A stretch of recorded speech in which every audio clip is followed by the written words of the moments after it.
What are the most significant market and technological mega brands currently shaping the commercial vehicle sector, and how are these trends influencing Cummins' product development strategy? The largest factors and trends right now really driving our Cummins plan and strategy globally as well as here in India is obviously the world's decarbonisation path and need. And as a result of that, that shows up in both specific OEM needs as well as government regulation to reduce emissions, and as such is driving investments in our ICE engine portfolio, including diesel engines, natural gas engines, and now starting, as well as here in India, even hydrogen ICE engines, as well as to reach true zero emissions, both carbon and other criteria emissions. Our investment in technologies such as battery electric, both the creation of battery power for commercial vehicles and battery packs that we're investing in, as well as hydrogen economies, both the creation of hydrogen.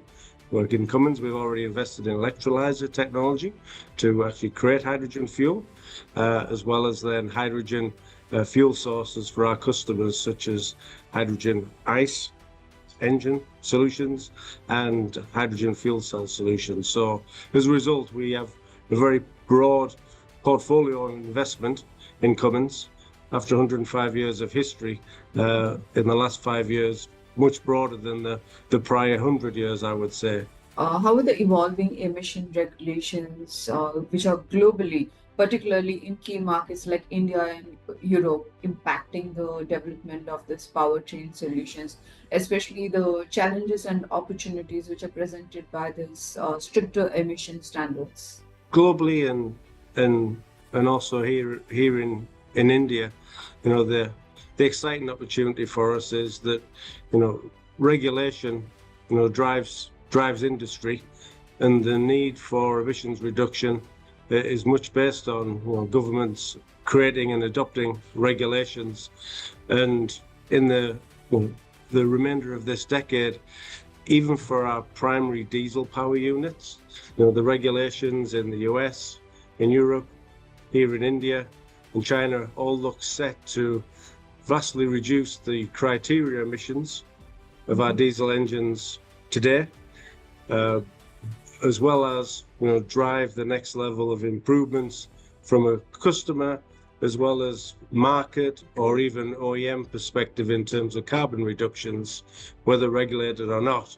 That our customers expect reduced fuel economy, which is in itself creates a lower carbon powertrain for our customers and for the environment. Beyond the emission regulations, what are the other factors? For example, the fuel cost or the infrastructure limitations or the customer preferences. What are the factors which are driving the demand for more efficient and sustainable powertrain solutions? So in terms of the factors that are driving, or maybe I'll answer it as also pacing the adoption of these lower emission solutions. The first one, and this is really the same challenge globally, is the infrastructure, which by country and even within a country by region is often a different answer. But the infrastructure in terms of the available green and clean electrical energy is the primary, I would say, pacing item to the adoption of battery electric vehicles where it makes sense, in cars as well as commercial vehicle applications where we in Cummins participate. But it also is equally relevant in the hydrogen economy, where hydrogen power solutions could be a more cost-effective and available energy source for a low emissions fleet or construction equipment, wherever the equipment's being used. That in itself is also a pacing item. So really the infrastructure is commonly the first. The second one is that all of the Cummins customers that we deal with are in business. We're not dealing with a passenger car customer that's buying a vehicle for their own personal use. They're buying a piece of equipment or a truck for their business, which means they need to make money. So the total cost of ownership of each solution in terms of, and then the cost of that equipment in that country, given its availability or scale, and then the cost of the fuel, whether it's energy, electrical energy, or hydrogen energy, or even lower carbon fuels such as natural gas. The availability and the cost of that is really what makes the total cost of ownership. So the second factor is the total cost of ownership. That's the driver, or again, the pacing item as to the adoption of our lower emissions powertrain solutions. When we are talking about sustainable mobility, and Cummins is known for its expertise in the diesel engines. So, what are the key innovations that are being implemented to reduce carbon emissions when we are talking about diesel engines while maintaining the performance and reliability? When we are here, I'm talking about technologies like advanced combustion systems or after treatment solutions or fuel optimization strategies, etc. Yeah, absolutely. So a lot of people refer to fossil fuels and the diesel engine as a technology that maybe has reached the end of its road or the end of its life. In fact, that's far from the truth. There are technologies today that aren't either deployed on commercial vehicle versions of diesel engines that we already have on passenger car versions of diesel engines, and maybe due to cost and total cost of ownership at that time didn't make sense, but they can still be deployed to further reduce emissions and further reduce CO2 on the likes of commercial vehicle diesel engines. That could be air handling, such as variable valve timing systems, would technology of the controls the airflow to an engine to make it more efficient, but as well as the advancements that we continue to learn around combustion technology and our learnings since, let's say in India, the current BS6 stage of emissions, all of the learnings that we have globally as an industry and what we can do differently and apply to BS7 will result in yet a further reduction in CO2, even from the base diesel combustion process.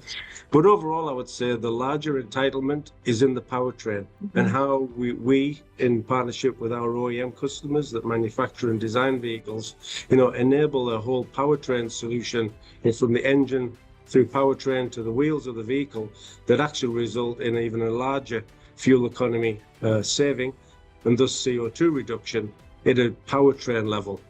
So as we talk about powertrain and our future in terms of CO2, that is still a huge opportunity, even with the base diesel powertrain still to be realized in, I would say, leading countries such as Europe, where we have the likes of automated transmissions and AMTs, but in countries in India where there's still the adoption of AMTs in the pipeline that can yield a significant step in CO2 reduction while still reducing emissions in a real world basis. When we talk about natural gas, it's often considered as a transition fuel. What advancements in natural gas engine technologies are being developed to ensure their viability and competitiveness as a pathway to lower emissions? Can you discuss about the efficiency, durability, and emission controls for such kind of a gas engine? Yeah. Well, from a Cummins perspective here at the Bharat Expo here in Delhi, we are launching our HELM platform, and HELM stands for High Efficiency, Low Emissions, Multiple Fuel Platforms. And the relevance of that for natural gas is that in our new platform developments, we're optimizing from the outset the platform to be most efficient for natural gas. And the relevant changes from the outset and design of the platform, rather than taking an existing diesel platform and adapting it for natural gas, which never reaches the true efficiency entitlement, our HELM platform range is being optimized from the outset with the relevant changes built in for a diesel compression ignition version of the engine or a natural gas spark ignition version of the engine, and even a hydrogen ICE spark ignition version of the engine from the outset of the HELM platform. So that's the fundamental technology change and approach that we in Cummins are making in terms of natural gas. But the huge environmental entitlement in natural gas is if we can reduce the CO2 generation in terms of the fuel itself, or in an ideal situation, renewable natural gas, then even in a combustion engine natural gas environment, we can get close to a zero, in fact, very much zero carbon emissions with renewable natural gas if it's available, such it is in some regions of California, with a natural gas combustion engine. So, how do you balance the development of diesel and natural gas engine technologies with, with the investment in the alternative powertrain solutions that you have? For example, what's your long-term vision for the powertrain portfolio in this division? The long-term view and our Cummins strategy of Destination Zero means that we are aiming ultimately to enable a zero carbon powertrain for all of our customers, be it battery electric or potentially a hydrogen fuel cell, of being the end goal. In terms of then how we balance the investment is, where those technologies make sense today. As I said, where those factors such as the infrastructure and the total cost of ownership make sense, then we'll invest in deploying those technologies now. Where it doesn't make sense or those infrastructures aren't ready, we're making the investment decisions to say no. A natural gas version of a new HELM platform internal combustion engine makes sense, or in fact a mainstream advanced diesel engine version of our HELM platform makes sense. So really it's by market and where the infrastructure and those factors are relevant that allow us to drive to either the zero emissions technology or a reduced emissions technology. That's an ongoing assessment that we have to make. And frankly, it changes as the world is learning. It's not as easy for everybody to switch to the zero emissions technologies that we need and the world needs. So the ongoing assessment is what's needed, and then we obviously have to change our investment plans, as do other companies, to deliver solutions to our customers that make the most sense to them and their business, as well as our aim to reach Destination Zero as part of our longer term strategy. You mentioned about adapting towards the diverse market needs. How do you adapt the powertrain strategies to meet the diverse needs of different markets across geographies? What are some of the key regional considerations that influence your powertrain design specifications when it comes to factors like fuel availability, infrastructure, regulatory environments, customer preferences, etc.? So fortunately in Cummins, we have a strong global footprint.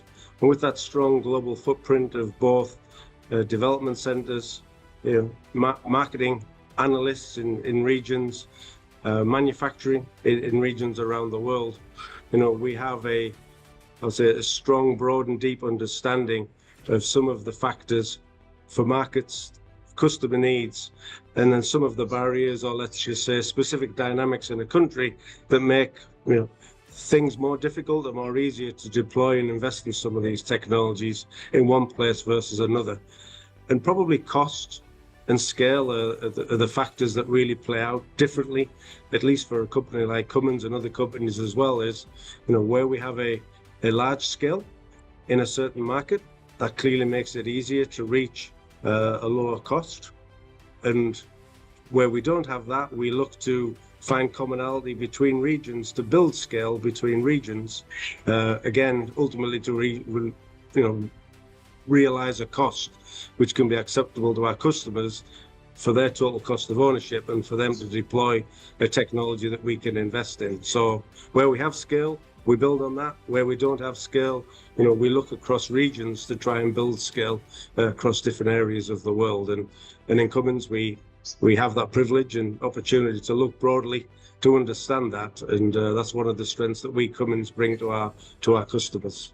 What are the future-ready technology innovations and solutions in Cummins developing to cater to the evolving demands for the Indian market, like potential developments in the areas like electrification, alternate fuels, and digital technologies? The main one that we recognize is that whilst we focus mainly as the world markets are demanding still on diesel powertrains, look into how we electrify even a diesel powertrain in a mild or strong hybrid is a clear next step in terms of the next largest reduction in CO2 that we can make on a higher scale powertrain, whilst still working on the challenging factors that are facing the full battery electric or hydrogen powertrain of the future.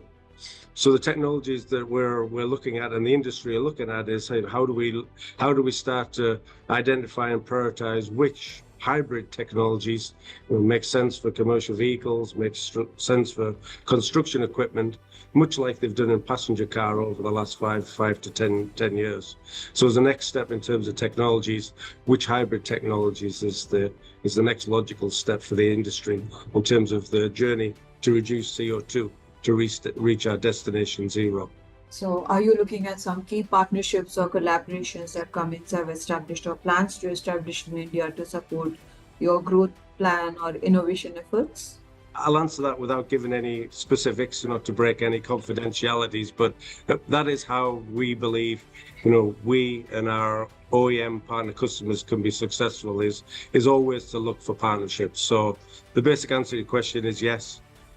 With our partners globally as well as here in India, we're looking to see what opportunities they are to partner and how we invest together with our partners, our customer partners, and sometimes supplier partners, to realize these next steps. And that applies to any new technology, such as you've seen us do on battery electric and some hydrogen technologies here at Cummins. Okay. Thank you, Johnson. Thank you for your time.